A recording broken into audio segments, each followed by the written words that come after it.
20장 19절로 23절 말씀까지입니다. 19절로 23절까지 같이 읽겠습니다. 시작. 이날 곧 안식 후 첫날 저녁 때에 제자들이 유대인들을 두려워하여 모인 곳에 문들을 닫았더니 예수께서 오사 가운데 서서 이르시되 너희에게 평강이 있을지어다. 이 말씀을 하시고 손과 옆구리를 보이시니 제자들이 주를 보고 기뻐하더라. 예수께서 또 이르시되 너희에게 평강이 있을지어다. 아버지께서 나를 보내신 것 같이 나도 너희를 보내노라. 이 말씀을 하시고 그들을 향하여 숨을 내쉬며 이르시되 성령을 받으라. 너희가 누구의 죄든지 사하면 사하여질 것이요 누구든지 그대로 죄를 그대로 두면 그대로 있으리라 하시니라. 아멘. 할렐루야. 좋으신 하나님 감사합니다. 이제 주의 말씀 드리려고 합니다. 하나님의 말씀이 생명의 말씀으로 들려지게 하옵소서. 예수님의 이름으로 기도합니다. 아멘. 우리 지난주에 부활하신 예수님이 제자들을 찾아오시는 장면을 보았습니다. 손에 못자국을 보여주셨어요. 옆구리에 창자국을 보여주시면서 제자들에게 너희들의 평강이 있을지어다 라는 말씀을 하셨습니다. 이제 그 예수님, 부활하신 예수님을 발견하고 만난 제자들의 반응, 그 반응은 뭐였어요? 이 말씀을 하시고 손에 옆구리를 보이신 제자들이 주를 보고 기뻐했습니다. 예수님을 만나기 전에 이들은 불안했습니다. 두려워했습니다. 극도의 불안감에 떨었습니다. 사방의 문을 다 잠궈놓고 있었습니다. 이제 날이 뜨면 어쩌면 예루살렘을 떠나고 도망갈 준비를 하고 있었을지도 모르겠습니다. 그런데 문이 잠겨있는 그 사이로 예수님이, 부활하신 예수님이 나타나셨어요. 극적인 반전이 이루어집니다. 그러면서 그 예수를 만나니 그들이 주를 보고 기뻐했다, 성경은 얘기합니다. 근데 사실은 제자들이 잊어버리고 있어서 그렇지 이미 예수님은 이전에 다 예언해 놓으신 적이 있으십니다. 요한복음 16장 22절에 보면 지금은 너희가 근심하나 내가 다시 너희를 보리니 너희 마음이 기쁠 것이요 너희 기쁨을 빼앗을 자가 없으리라. 예수님이 십자가를 지시기 이전에, 고난을 받으시기 이전에 제자들에게 미리 얘기하셨어요. 너희들이 근심하게 될 거다. 지금도 걱정하고 있지?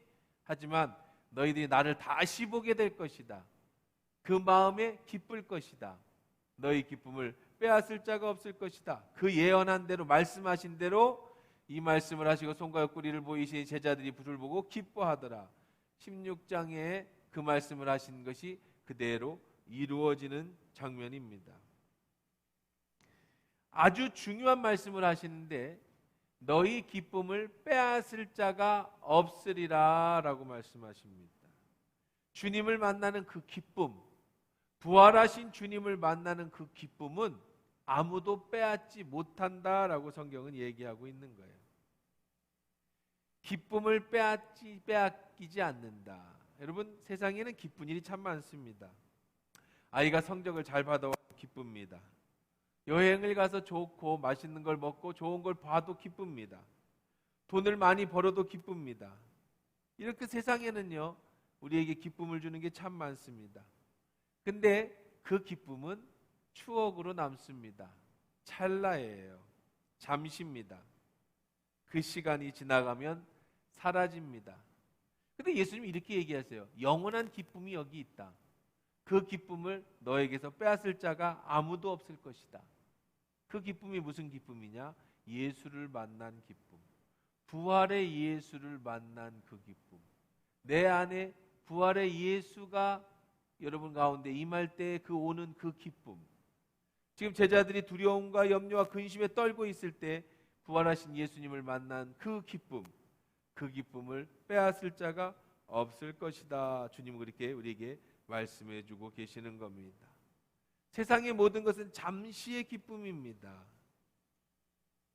그러나 그 찰나의 기쁨이 아닌 영원한 기쁨은 주님을 다시 만날 때, 우리가 주님을 만나서 내 안에 주님이 계실 때 늘 충만한 거죠. 요한복음 15장 11절에 내가 이것을 너희에게 이름은 내 기쁨이 너희 안에 있어 너희 기쁨을 충만하게 하려 함이라. 어떻게 항상 기쁠 수 있을까? 모든 것은 기쁨은 찰나인데 어떻게 계속 기쁠 수 있을까? 어떻게 환경하고 상관없이 내 안에 기쁨이 있을까?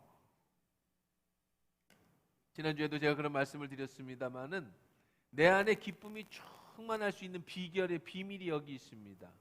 그 비결의 비밀이 뭐냐면 내가 이것을 너희에게 이르면 내 기쁨이 너희 안에 있을 때 너희 기쁨이 충만할 것이다. 여러분 잘 한번 생각을 해보세요. 예수님이 없는 기쁨은 절대 충만할 수가 없어요.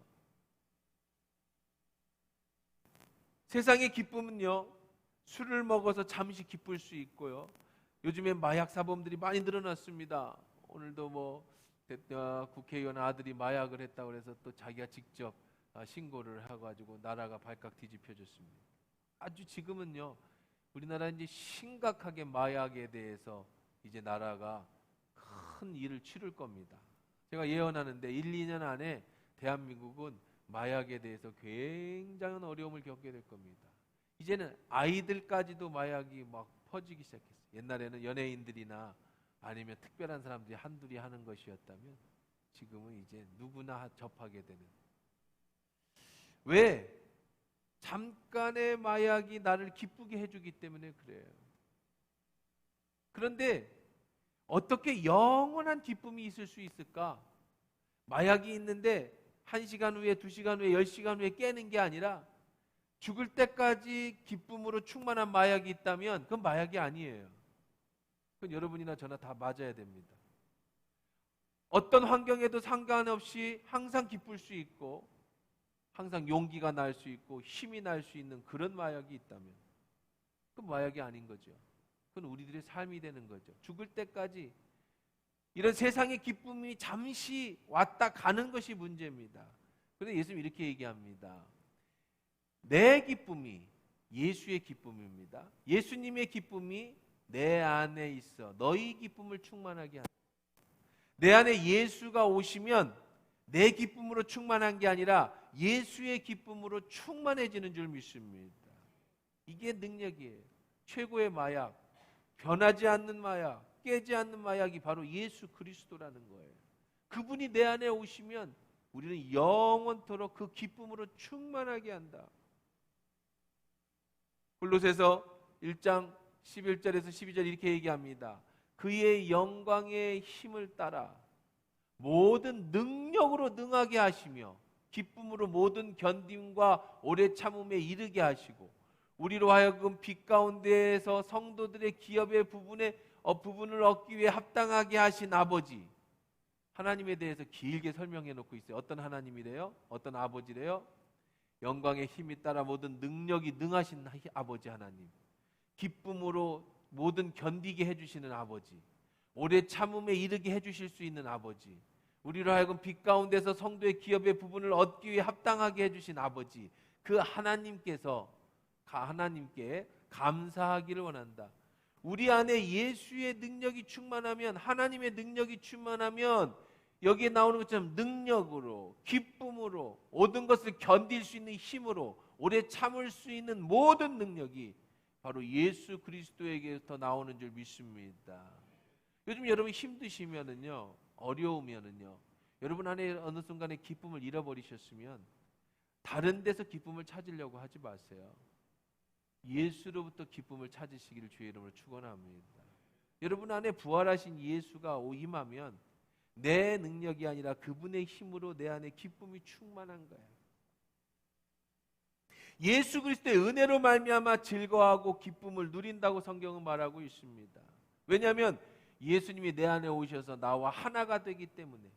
그래서 내 기쁨이 아니라 내 안에서 기쁨은 얼마 안 나와요. 내 안에서 기쁨의 호르몬은 얼마 안 나옵니다. 잠시 나왔다가 사라집니다. 그러나 내 안에 계신 예수의 기쁨으로, 원래 나는 우울해요.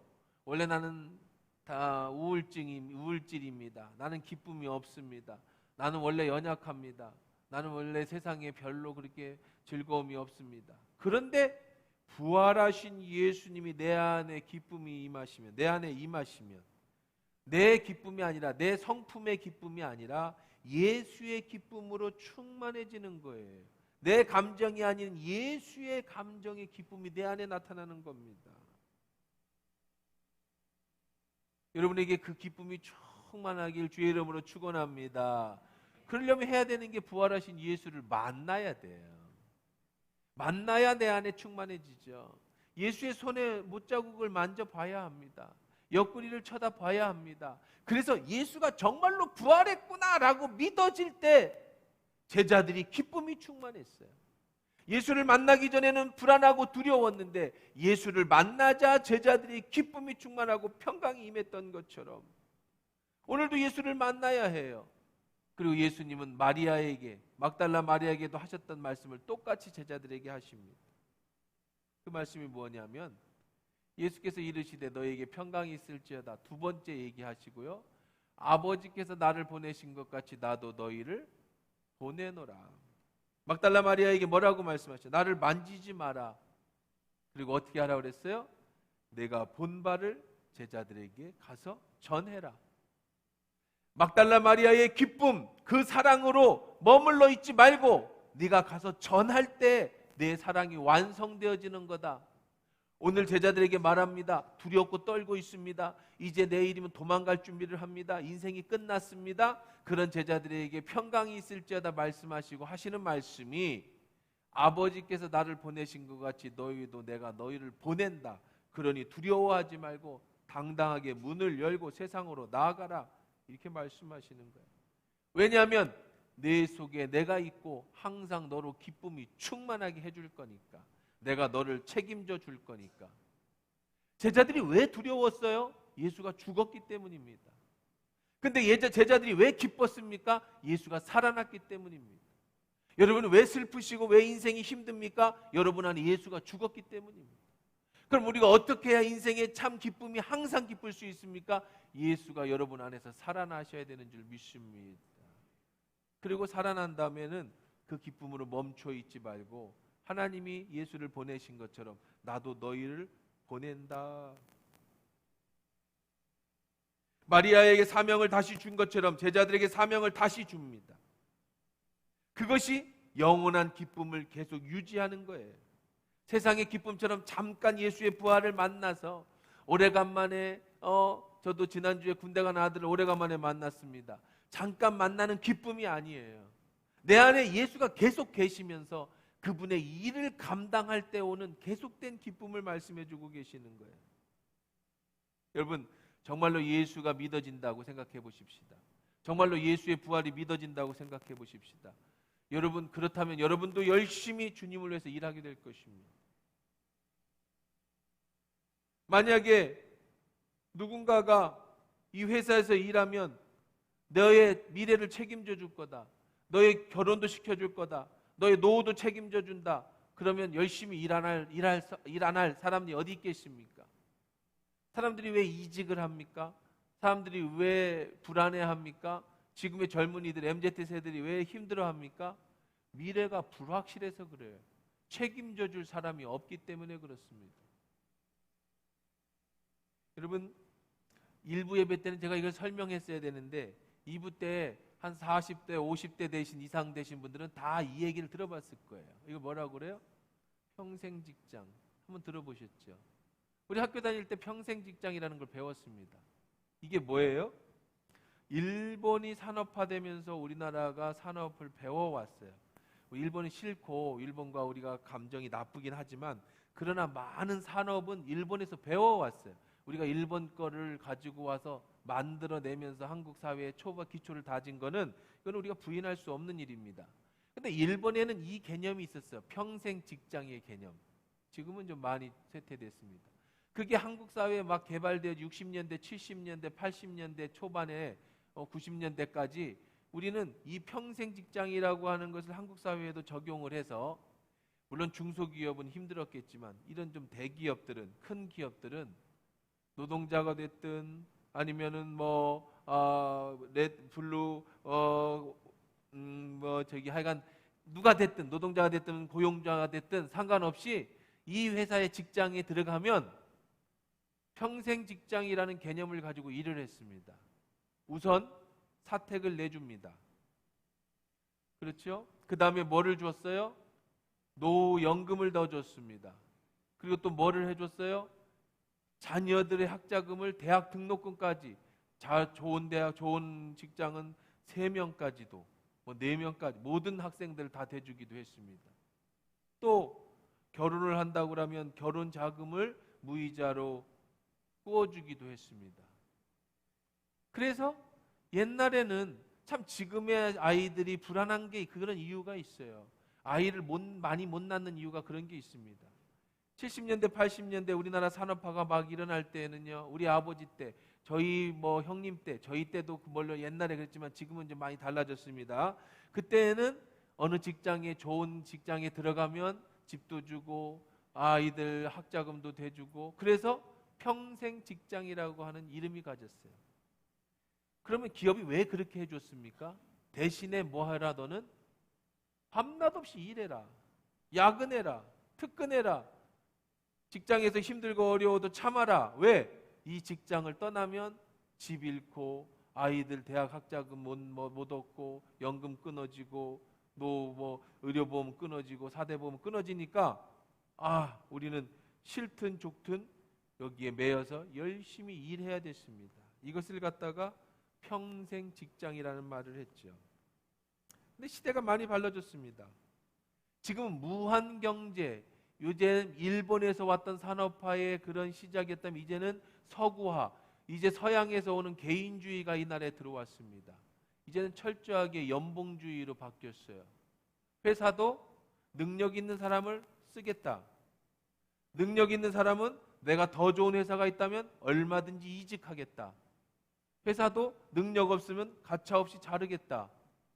대신 평생 직장으로 너에게 주던 대학 등록금이라니 집이니 이런 건 하나도 주지 않고 네 능력껏 내가 연봉을 주겠다.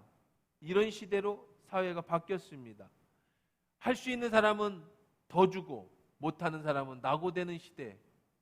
그러니 대부분의 사람들이 대기업에 들어가지 못하고 좋은 곳에 이직하지 못하는 사람들은 루저가 되는 시대입니다. 자기 스스로 책임져야 돼요. 그러니까 미래에 희망이 없어 보여요. 미래에 희망이 없는데 결혼을 어떻게 합니까? 미래에 희망이 없는데 자식을 어떻게 낳습니까? 그러니까 생겨난 게 지금만 즐기자. 지금 시대면 지금 얼마를 가지고 있든 지금 다 써버리고 다 즐기자. 미래는 우리에게 희망이 없다. 이것이 서양의 개인주의 사회가 이제 들어왔죠. 평생 직장이라는 개념이 이제 내가 여기에 목숨을 걸고 내 것을 다 바쳐야 되겠다라고 하는 생각이 이제는 사라졌어요. 회사를 신뢰하지 못합니다. 회사도 제 직원들을 신뢰하지 못합니다. 누구든지 능력 있는 사람은 뽑고 능력 없으면 가차없이 퇴직시켜 버릴 수 있는 그러니 회사에 대한 신뢰도 없고 그 다음에 직원에 대한 신뢰도 없어졌습니다. 예수님이 부활하시기 전에 제자들은 예수님에 대한 신뢰를 다 잃었습니다. 그렇게 믿고 따라서 내 삶을 다 바쳤던 예수가 십자가에서 죽었어요. 무덤에서 없어졌다고 합니다. 그들은 두려웠습니다. 그런데 그들의 신뢰가 어떻게 다시 쌓여졌느냐? 예수가 부활하셨습니다. 그리고 자신의 손에 난 못자국을 보여주셨습니다. 자신의 옆구리에 난 창자국을 보여주셨습니다. 제자들이 완전한 기쁨을 얻고 평강을 얻었습니다. 플러스 그들에게 온 게 확신이에요. 무슨 확신이 왔습니까? 사람은 죽은 다음에 부활하는구나. 예수님이 말씀하신 것이 그대로 되는구나. 잠자는 자의 첫 열매가 되셨구나. 나도 죽음과 함께 부활하겠구나. 예수님 말씀하신 게 사실이구나. 그리고 예수님께서 내가 너를 보내는 것처럼, 하나님이 나를 보낸 것처럼 나도 너희를 보낸다.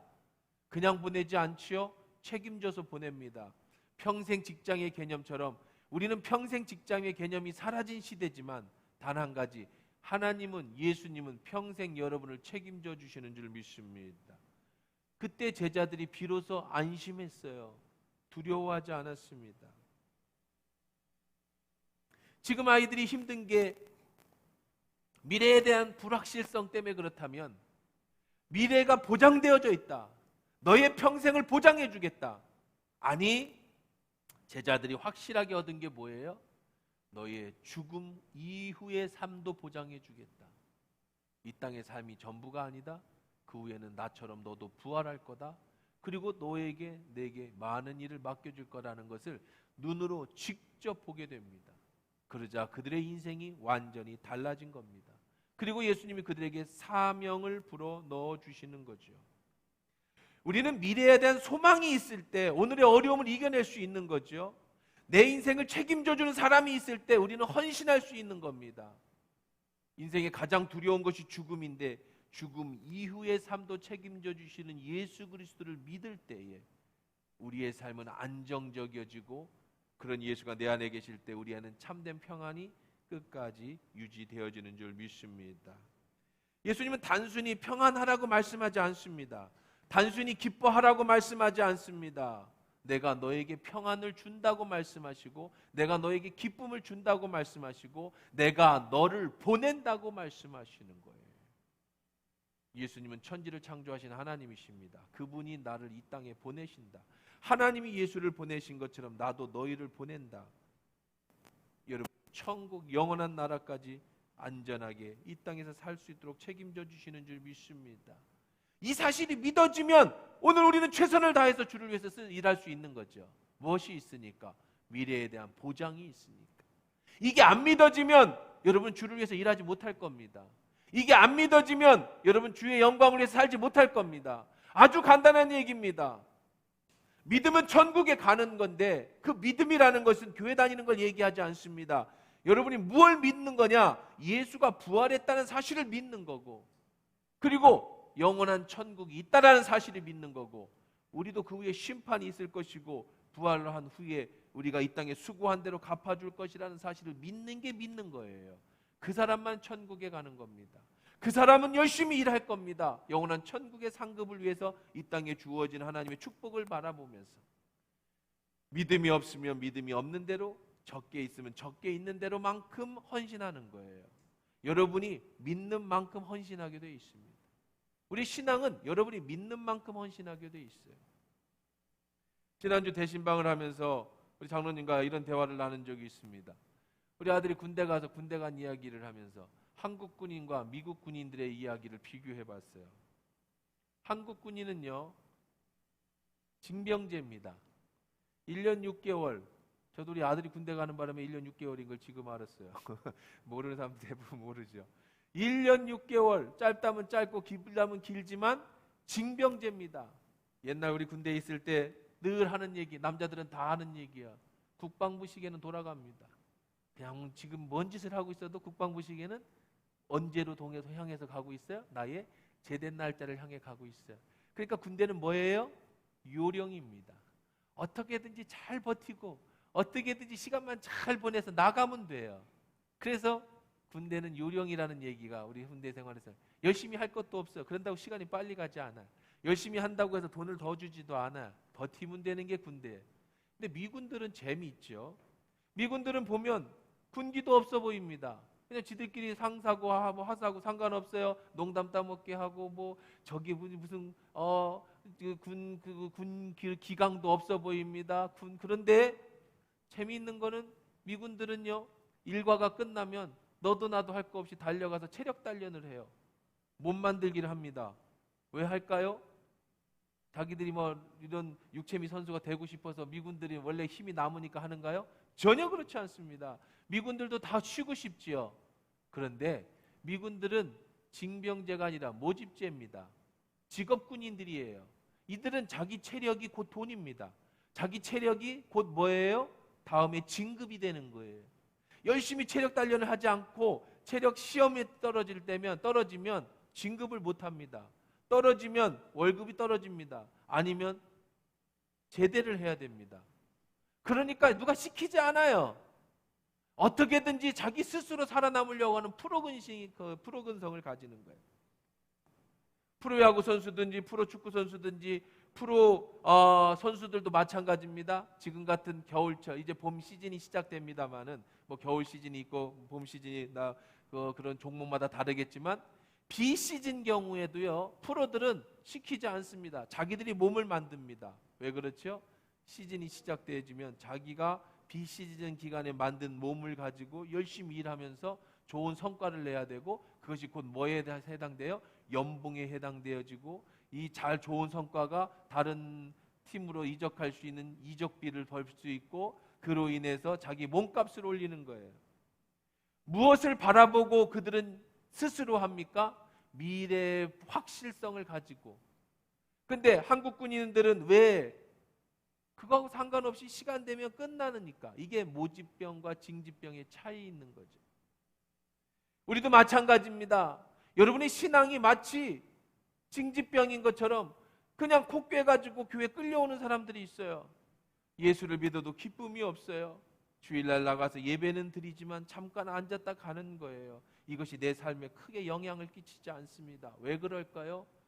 죽음에 믿음이 없어서 그래요. 부활에 믿음이 없어서 그래요. 내 안에 부활하신 예수가 온전히 계시지 않기 때문에 그래요. 만약에 내 안에 정말로 부활하신 예수가 믿어진다면, 그분의 손의 못자국과 그분의 옆구리를 보고 예수가 부활했구나, 그럼 나도 부활하겠네. 그리고 그 후에는 심판이 있을 것이야. 그리고 이 땅에 수고한 대로 갚아주실 거야. 오늘 말씀처럼 내가 너를 보낸다, 내가 주를 위해서 열심히 하면 평생 내 하나님이 날 책임져 주실 거다 하는 여러분의 것을 주님께 온전히 맡겨 드릴 때, 믿어질 때 우리는 거기에 올인할 수 있는 거예요. 근데 그게 안 믿어지면 나의 기쁨을 세상에서 찾게 되죠. 혹시 몰라서 보험 들어들듯이 교회는 나오지만 신앙이 크게 내 인생에 영향을 끼치지 않습니다. 왜 그래요? 믿음의 확신이 없기 때문에 그래요. 무슨 확신? 이 땅의 삶이 전부가 아니고 그 후에 영원한 천국이 있다라는 사실과 예수 그리스도가 잠자는 자의 첫 열매가 되셨으니 우리도 부활할 거라는 그 믿음의 확신이 없으니까 우리의 삶이 그저 세상의 80%, 교회의 20%, 조금 마음이 좀 움직여지면 세상이 교회의 70, 30%, 세상의 70% 갔다가 왔다 갔다 하는 거예요. 제자들이 이 부활하신 예수를 만나니까 그들의 삶이 완전히 기쁨으로 바뀌었습니다. 내가 너를 보낸다. 지금까지는 예수님 만나기 전에는 어떻게든지 도망갈 생각하던 제자들이 이제는 당당하게 나갔습니다. 그들은 죽음도 두려워하지 않았어요. 왜? 죽음 뒤에 삶이 있다는 걸 알았기 때문에, 예수가 부활했다는 걸 보았기 때문에. 그래서 그들은 자신의 죽음도 두려워하지 않고 요한 외에 모든 제자들은 다 순교하고 그렇게 목숨을 주님께 드렸지요. 부활의 확신이 없다면 절대로 자신의 목숨을 내놓을 수 없는 겁니다. 여러분, 물질도 그렇습니다. 우리가 주님께 11조를 정확하게 드려야 한다 노력합니다. 왜 그럴까요? 물질의 주인이 하나님이라는 사실을 내가 정말로 믿기 때문에 10분의 1이라는 거금을 하나님 앞에 드릴 수 있는 거예요. 절대로 믿음이 없으면 11조를 못 드립니다. 믿음이 있는 사람만 내는 거예요.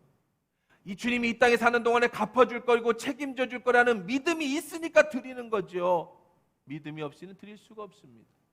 이 땅에 살아 주님께 드린 것이 30배, 60배, 100배의 결실로 내게 돌려주실 것이라는 확신이 있으니까 드리는 거죠. 그 확신이 없으면 드리지 않습니다. 물질이 아까워서 드릴 수가 없죠. 이 땅에 사는 동안에 써야 할 것이 너무 많아요. 주님께 드려야 할 것이 순위가 뒤로 밀려납니다. 그렇게 하면서 마음에 평안함이 없지요. 그렇게 하니까 주님 앞에 더 가까이 가기도 힘듭니다. 그러니까 하나님 앞에 기도하기도 자신 있게 기도도 못해요. 나도 이렇게 하나님 앞에 다 드리지 못하는데 하나님이 내 기도 들어주실까? 그러니까 늘 거리를 두고 세상에 80, 교회에 20, 한 발을 그냥 걸쳐두고 살아가는 거예요. 무엇이 없어서요? 믿음이 없었어요. 믿음이 없으면 우리는 천국에 갈 수가 없어요. 그러나 정말로 예수님이 살아계심이 믿어진다면, 여러분 천국이 정말로 믿어진다면 여러분은 결단해야 됩니다. 내 삶을 주님께 결단해 드려야 합니다. 물질에 결단할 수 있어야 됩니다. 시간에 결단할 수 있어야 됩니다. 나의 삶을 결단할 수 있어야 됩니다. 마지막에 내 목숨까지도 내어드릴 수 있는 결단을 할 수 있어야 돼요. 어떤 사람만 그게 가능하냐? 부활의 소망이 확실한 사람만. 예수께서 정말로 부활했다라고 하는 그 사실이 믿어지는 사람만, 예수의 손에 못자국을, 예수의 옆구리에 난 창자국을 보고 믿듯이 정말 예수가 살아나셨다라는 사실을 믿는 사람만 결단할 수 있는 거지, 절대로 믿지 않는 사람은 못하는 것이 이 결단이죠. 오늘 바라건대 여러분에게 부활하신 예수님이 믿어지는 역사가 있길 주의 이름으로 축원합니다. 이거는 우리가 예수께 올인하는 것과 똑같습니다. 사도 바울이 만약에 부활이 없다면, 예수님이 살아나신 것이 아니라면, 만약에 천국이 없다면 자기는 가장 불쌍한 사람이라고 얘기를 합니다. 세상도 그렇죠. 여러분, 어떤 한 회사를 믿었습니다. 정말 이 회사는 대박이 날 겁니다. 그러면 그 사람 회사의 주식을 다 살 겁니다. 그래서 정말로 그 회사가 대박이 나면 내가 대박 나겠죠? 그런데 내가 저 회사가 반드시 잘 될 거라고 생각하고 내 전 재산을 다 넣었는데 그 주식이 망했어요. 상장 폐지됐습니다. 그럼 나도 망하겠죠? 믿음이 있으면 투자할 거고 믿음이 없으면 투자하지 않을 겁니다. 그래서 말 그대로 믿는 대로 대박을 맞기도 하지만 잘못 믿으면 완전히 쪽박을 차기도 합니다. 우리의 신앙도 그렇습니다.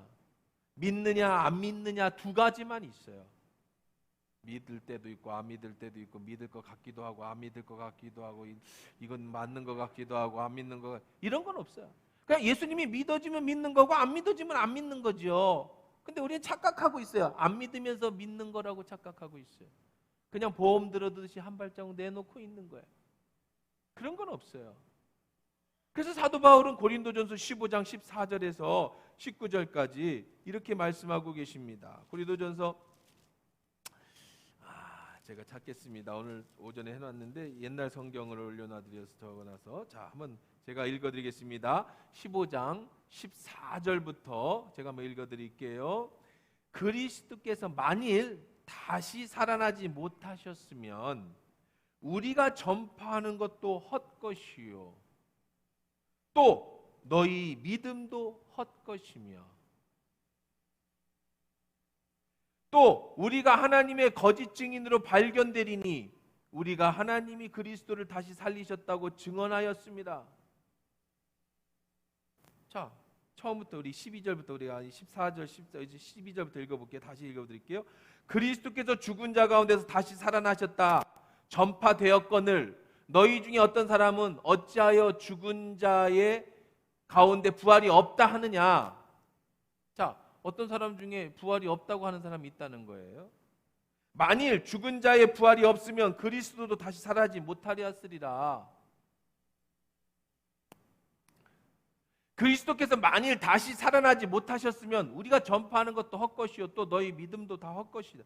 여러분, 예수님이 부활을 안 했으면 여러분 이 교회 나오는 게 다 헛거라고. 여러분이 오늘 이 자리에 앉아 있는 거 다 헛거라는 거예요. 예수님 부활하지 않았다면. 또 우리가 하나님의 거짓 증인으로 발견돼. 이게 말하는 저는 거짓말쟁이라는 거예요. 예수의 부활이 없다면 제가 지금 설교하는 게 다 거짓말이라는 거예요. 또 뭐라고 그랬어요? 또 우리가 하나님의 거짓 증인으로 발견되리니 우리가 하나님이 그리스도를 다시 살리셨다고 증언하였습니다. 이 거짓말했다는 거예요. 만일 죽은 자가 다시 살아나는 일이 없으면 부활이 아니고 인생은 죽으면 그냥 끝나는 거다. 만약에 그렇다면 하나님이 그리스도를 다시 살리지도 아니하셨으리라. 그러면 하나님도 예수님을 살리지 않았겠지요. 만일 죽은 자가 다시 살아나는 일이 없으면 그리스도가 다시 살아나는 일이 없었을 터이요. 그리스도께서 다시 살아난 일이 없으면 너희의 믿음이 다 헛거다. 너희가 여전히 죄 가운데 있을 것이야. 그러겠죠? 또한 그리스도 안에서 잠자는 자도 다 망했어. 이전에 예수 믿고 죽은 자도 다 망한 자들이에요. 왜? 거짓말이니까. 만일 그리스도 안에서 우리가 바라는 것이 다만 이 세상의 삶뿐이면 정말로 이 세상의 삶이 이게 전부다. 그러니 이 땅에 사는 동안에만 잘 먹고 잘 살면 된다라고 만약에 진짜 그렇다면 뭐라고 그랬어요? 만일 그리스도 안에서 바라는 것이 다만 이 세상의 삶뿐이면 모든 사람 가운데 우리가 더욱 뭐한 사람이에요? 불쌍한 사람이에요. 여기서 설교하는 제가 제일 불쌍한 사람이에요. 예수님 부활하지도 않았는데 부활했다고 거짓말하고 가머니설로 여러분을 꼬셔가지고 그냥 이 땅의 삶이 전부인데 이런 얘기 듣지 말고 인문학 강의 들으시면서 어떻게 하면 행복하게 살까, 어떻게 하면 짧은 인생에 즐겁게 살까, 이런 강의를 듣는 게 훨씬 낫지. 죽음이니 부활이니 이런 것도 다 헛수고야. 거짓말이에요. 다 거짓말이 된다는 거예요. 내가 제일 불쌍한 자다라는 거예요. 이건 역설적으로 말하는 거죠. 그렇습니다, 여러분. 여러분이 예수를 믿으려면 제대로 믿어야 돼. 부활하신 예수를 정말로 믿는다면 믿음대로 사셔야 됩니다. 내가 너를 보냈으니 말씀대로 여러분이 보냄을 받은 자께 살아야 돼. 아니면 믿지 마십시오. 안 믿는 것도 아니고 믿는 것도 아닌 건 없어요. 한 발은 세상에 한 발은 교회에 이런 거는 없어요. 믿으면 믿고 아니면 아닌 거죠. 우리는 절대적으로 주님께 나의 삶을, 인생을 투자한 사람들입니다. 영원한 하나님 나라에 투자한 사람들입니다. 그 투자의 결실은 영원한 천국에서 얻게 될 것이고 이 땅에서도 필요한 모든 것을 주님께서 책임져 주시고죠. 평생 직장처럼 평생 여러분의 인생을 책임져 주실 겁니다. 그리고 여러분의 삶을 드린 여러분에게 영원한 천국에서 30배, 60배, 100배로 갚아주실 겁니다. 그 일을 감당하라고 건강도 주실 겁니다. 그 일을 감당하라고 지혜도 주실 것입니다. 그 일을 감당하라고 여러분의 삶을 평생 책임져 주실 것이에요. 그러려면 여러분이 그 예수를 믿으셔야 돼요. 예수 믿으라는 얘기는 안 믿는 세상 사람들한테 하는 얘기뿐 아니라 오늘 여러분도 들으셔야 됩니다. 여러분은 정말 부활하신 예수를 믿으십니까? 영원한 천국이 있다는 사실을 진짜로 믿으십니까? 그렇다면 여러분 마음에 참된 기쁨이 있어야 되고 그 기쁨 가운데서 여러분 주님이 보내신 사명을 감당할 수 있어야 돼요. 그래서 제자들에게 말씀하신 것이 예수님이 21절에 예수께서 또 이르시되 너희에게 평강이 있을지어다 아버지께서 나를 보내신 것 같이 나도 너희를 보낸다. 막달라 마리아에게 나를 만지지 마라 가서 나의 부활을 전해라고 한 것처럼 오늘 여러분은 다 우리는 전부 이 땅에 하나님으로부터 보냄을 받은 사람들이에요. 미션을 받은 사람들입니다. 예수님은 자기 정체성이 분명하셨습니다. 나는 아버지 하나님의 보냄을 받은 사람이다. 이것이 사명이죠. 우리도 자기 정체성이 분명해야 됩니다. 여러분은 이 땅에 예수로부터 보냄을 받은 사람들인 줄 믿습니다. 나도 너희를 보낸다. 우리가 예수를 나의 구주로 영접하고 내 안에 성령이 임하면 우리 모두 하나님이 예수님을 이 땅에 보낸 것처럼 이 땅에 보냄을 받은 사람들이에요. 그러면 나는 무엇을 하려고 이 땅에 보냈을까? 마태복음 25장에 보면 예수님이 말씀하신 비유 중에 달란트 비유가 나옵니다. 우리 잘 아는 비유지요. 한 사람에게는 5달란트를 줬습니다. 한 사람에게는 2달란트를 줬습니다. 한 사람한테는 1달란트를 줬습니다. 이 땅에 보내실 때 우리는 다 다른, 어떤 사람에게는 IQ가 높고 어떤 사람은 노래 잘하는 달란트를 줬고 어떤 사람은 성실한 달란트를 줘. 수 없는 달란트가 많은데 어떤 사람에게는 많이 주셨어요. 어떤 사람에게는 적게 주셨어요. 이건 태생이 그렇습니다. 그런데 1달란트 받은 자는요 아무것도 남기지 않았습니다. 그리고 이렇게 말합니다. 1달란트 받았던 자가 와서 이르되 주인이여 당신은 굳은 사람이라 심지도 않은 데서 거두고 해치지 않은 데서 모으는 줄 내가 알았으므로 두려워하여 나가서 당신의 달란트를 땅에 감추어 두었나이다. 보소서 당신이 가지셨나이다. 이 사람은요 이렇게 얘기합니다. 우선은 자기를 보낸 주인을 두려워했습니다. 그리고 자기의 주인에 대한 이런 생각을 가졌어요. 그 사람은 완고한 사람이다. 굳은 사람이다. 유연하지 못합니다. 내가 만약에 이걸 가지고 일을 했는데 나를 잘못해서 내 사업을 망하면 날 용서하지 않을 거야. 그래서 그 사람을 신뢰하지 않습니다. 두 번째는 자기 자신을 신뢰하지 않습니다. 왜? 내가 열심히 일해서 남길 자신이 없어요. 그래서 어떻게 합니까? 땅에 묻어두지요. 그런데 여기 함정이 있습니다. 주인이 이 종에게 1달란트를 맡겨줄 때에는 이 1달란트 갖고 열심히 일해서 1달란트를 남기라고 하는 사명도 주었지만 또 한 가지를 준 게 있어요. 그게 뭔지 아세요? 평생 직장. 네가 그 일을 감당할 수 있는 모든 건강, 그가 먹고 사는 모든 집, 그게 필요한 모든 것을 다 주었어요. 근데 이 한 달란트 받은 종은 그건 생각하지 않아요. 자기가 주인의 것을 먹고 살았던 거 생각하지 않습니다. 뭐만 생각해요?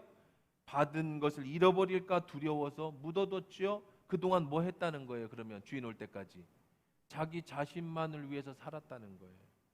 자기 욕심만을 생각하고 살았다는 거예요. 자기 즐거움만 가지고 살았다는 겁니다. 한 달란트도 못 받은 많은 사람들이 있는데 그 사람들은 보지 않고 남의 2달란트, 5달란트 받은 사람만 바라보면서 자기는 주인의 것을 먹고 마시고 다 허비하고 주인이 남겨놓은 것은 땅에 묻어뒀다는 겁니다. 주인이 돌아옵니다. 5달란트 받은 사람에게 칭찬해 줍니다. 너 5달란트를 남겼구나. 2달란트 받은 사람도 칭찬합니다. 너 2달란트 받았구나. 근데 1달란트 받은 사람에게 이렇게 얘기하는 것이죠. 너는 한 가지 오해하고 있었다. 그래, 내가 정말 네가 생각하는 그런 주인이라 한다도 네 돈을 내가 은행에 맡겼다면 이자가 나왔을 거다. 근데 너는 이자만큼의 일도 하지 않았을 뿐 아니라 너의 필요한 모든 것을 내 것으로 다 사용했구나. 그러니 너는 바깥 어두운 곳에 슬피 울며 이를 감이 있을 것이다.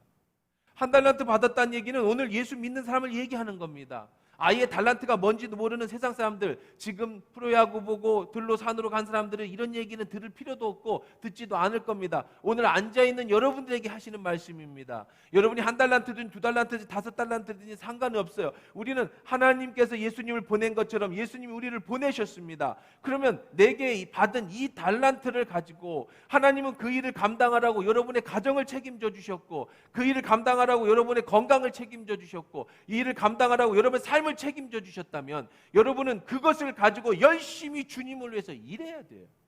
그래서 남겨야 합니다. 그거 하라고 이 땅에 주님이 여러분을 보내셨으니까. 그 일을 할 때 여러분 안에 주님이 주시는 기쁨이 있는 거고, 그 일을 감당할 때 여러분이 그 안에 평강이 있는 거고, 그 일을 감당할 때 혹 내 목숨을 내놓는다 할지라도 두려워하지 않을 수 있는 거예요. 왜? 주인이 나의 모든 것을 주셨을 뿐 아니라 삶뿐 아니라 죽음 이후도 책임져 줄 거라는 믿음의 확신이 있기 때문에. 예수님이 부활하셨습니다. 그리고 그 부활로 제자들을 기쁘게 해주셨습니다. 기쁨을 얻은 제자들은 천국과 하나님에 대한 확신을 가지고 오늘 다시 제 사명을 받습니다. 이전에 받았던, 예수님이 살아계셨을 때 받았던 사명에 부활하신 예수님이 다시금 사명을 내려줍니다. 아버지가 나를 보낸 것처럼 나도 너희를 보낸다. 가서 나의 부활을 전해라. 예수의 부활을 믿는 여러분, 영원한 천국과 하나님 나라가 있다는 사실을 믿는 사랑하는 여러분, 여러분에게 주신 그 사명이 무엇인지 여러분은 분명히 아셔야 됩니다. 그리고 열심히 해서 남기십시오. 그저 주인 것만 빼먹고 있으면 1달란트 받은 사람처럼 슬피 울며 일을 가는 일이 있을 수 있습니다. 일할 때 기쁨이 있어요. 일할 때 보람이 있어요. 주님이 나를 보내신 일을 감당할 때 주님이 나를 책임져 주시기 때문입니다. 그 믿음이 있어야 가능한 거예요. 오늘 여러분 마음에 부활하신 예수의 믿음, 천국에 대한 믿음이 들어가기를, 이미 들어가 있는 여러분들에게 확신이 있기를 주의 이름으로 축원합니다.